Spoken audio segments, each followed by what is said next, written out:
Assalamualaikum warahmatullahi wabarakatuh. Perkenalkan, nama saya Muhammad Ihsan Purnomo. Di sini saya akan menjelaskan tentang teori manajemen klasik. Sejarah perkembangan teori manajemen klasik. Teori manajemen aliran klasik awal sekali timbul akibat terjadinya revolusi industri di Inggris pada abad ke-18. Para pemikir tersebut memberikan perhatian terhadap masalah-masalah manajemen yang timbul, baik itu di kalangan usahawan, industri maupun masyarakat. Para pemikir itu yang terkenal antara lain adalah Robert Owen, Henry Fayol, Charles Babbage, dan lain-lainnya. Adapun manajemen klasik timbul dari kebutuhan akan pedoman untuk mengelola organisasi yang kompleks. Misalnya sebuah pabrik. Manajemen itu tidak dilahirkan, tetapi dapat diajarkan, asalkan prinsip-prinsip mendasari dan teori umum manajemen dapat diterapkan.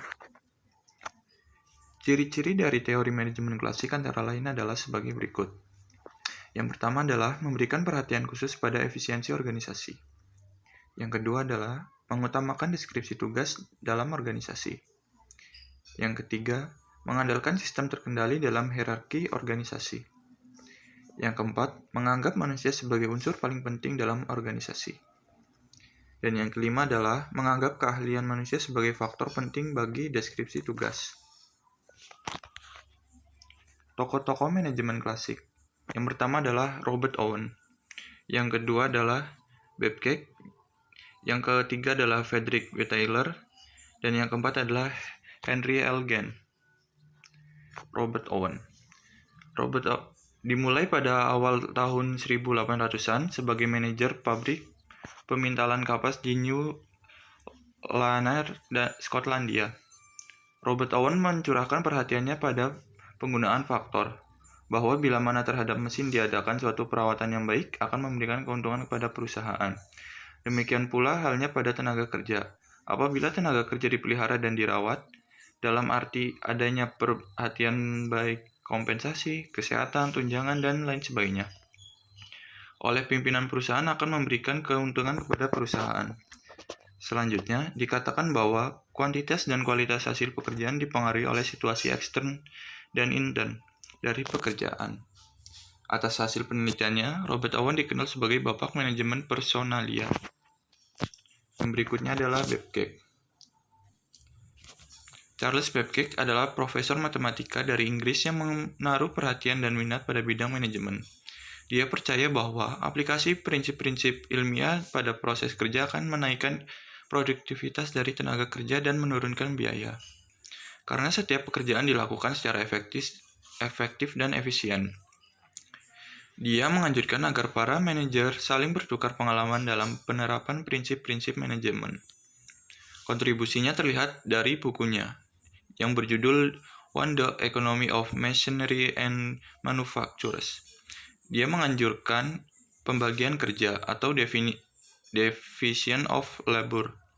Mempunyai beberapa keunggulan, yaitu yang pertama adalah mengefisiensikan waktu yang diperlukan untuk belajar dari pengalaman-pengalaman yang baru. Yang kedua, banyaknya waktu yang terbuang bila seorang berpindah dari satu pekerjaan ke pekerjaan lain, serta akan menghambat kemajuan dan keterampilan pekerja. Untuk itu, diperlukan spesialisasi dalam pekerjaannya. Yang ketiga, kecakapan dan keahlian seorang bertambah karena seorang bekerja terus-menerus dalam tugasnya.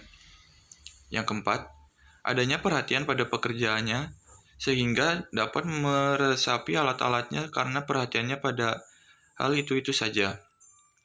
Kontribusi lain dari Charles Babbage yaitu mengembangkan kerjasama yang saling menguntungkan antara para pekerja dengan pemilik perusahaan.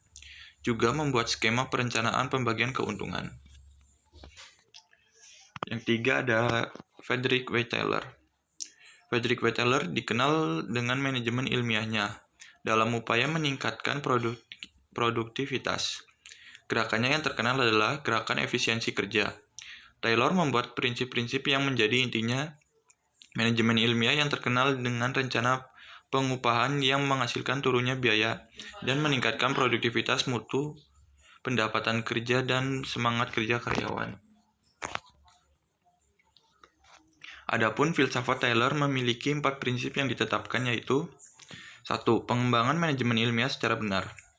Kedua, pekerjaan diseleksi secara ilmiah dengan menempatkan pekerja yang cocok untuk satu pekerjaan. Yang ketiga, adanya pendidikan dan pengembangan ilmiah dari para pekerja.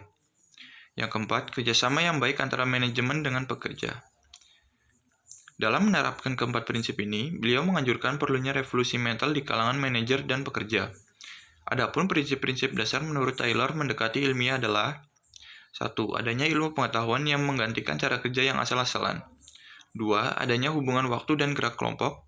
3. Adanya kerjasama sesama pekerja dan bukan kerjasama secara individual. Yang keempat, bekerja untuk hasil yang maksimal. Yang kelima, mengembangkan seluruh karyawan hingga taraf yang setinggi-tingginya untuk tingkat kesejahteraan maksimum para karyawan itu sendiri dan perusahaan. Henry Elgen. Sumbangan Henry Elgen yang terkenal adalah sistem bonus harian dan bonus ekstra untuk para mandor. Beliau juga memperkenalkan sistem karting yang terkenal dengan Gantt chart. Ia menekankan pentingnya mengembangkan minat hubungan timbal balik antara manajemen dan para karyawan, yaitu kerjasama yang harmonis. Henry beranggapan bahwa unsur manusia sangat penting sehingga menggarisbawahi pentingnya mengembangkan pengertian tentang sistem pada pihak karyawan dan manajemen, serta perlunya penghargaan dalam segala masalah manajemen. Metodenya yang terkenal adalah metode grafis dalam menggambarkan rencana-rencana dan memungkinkan adanya pengendalian manajerial yang lebih baik, dengan menekankan pentingnya waktu maupun biaya dalam merencanakan dan mengendalikan pekerjaan. Hal ini yang menghasilkan terciptanya Gantt chart yang terkenal tersebut. Teknik ini pelopor teknik-teknik modern seperti program evaluation and review teknik.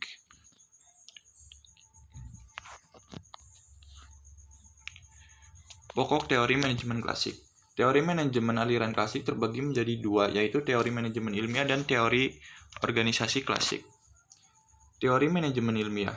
Pelopornya adalah Frederick Winslow Taylor, Frank dan Lysian Gilbert, dan Henry Lawrence Grant, serta Harrington Emerson. Pertama kali manajemen ilmiah atau manajemen yang menggunakan ilmu pengetahuan dibahas pada sekitar tahun 1900-an. Frederick Winslow Taylor adalah manajer dan penasihat perusahaan dan merupakan salah seorang tokoh terbesar manajemen. Taylor dikenal dengan Bapak Manajemen Ilmiah. Taylor menyusun sekumpulan prinsip yang merupakan inti manajemen ilmiah. Prinsip-prinsip itu diringkas sebagai berikut. Yang pertama, menghilangkan sistem coba-coba dan menerapkan metode ilmu pengetahuan di setiap unsur-unsur kegiatan. Yang kedua, memilih pekerjaan terbaik untuk setiap tugas tertentu, selanjutnya memberikan latihan dan pendidikan kepada pekerja. Yang ketiga, setiap petugas harus menerapkan hasil-hasil ilmu pengetahuan di dalam menjalankan tugasnya. Yang keempat, harus dijalin kerjasama yang baik antara pemimpin dan pekerja. Sekian dari saya. Apabila ada kekurangannya, saya mohon maaf. Sekian dan terima kasih.